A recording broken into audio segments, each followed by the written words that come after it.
ডুবিয়ে খেয়েছে, মানে উঠতি বয়স।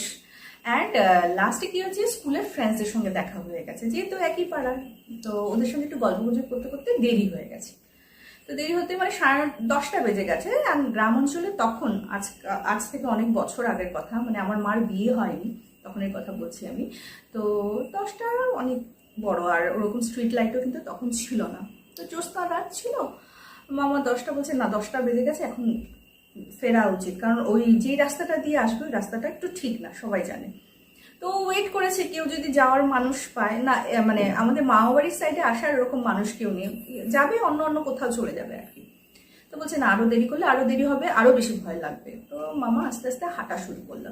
হাঁটছে হাঁটছে হাঁটছে হাঁটছে, হঠাৎ দেখে রাস্তার মিডিলে একটা কালো কালো বিড়াল, মানে অন্ধকারে তো কালোই মনে হবে, কালো বিড়াল যেমন আঁক কাটলো। তো আমাদের একটা মানে যেটা আছে আর কি, সেটা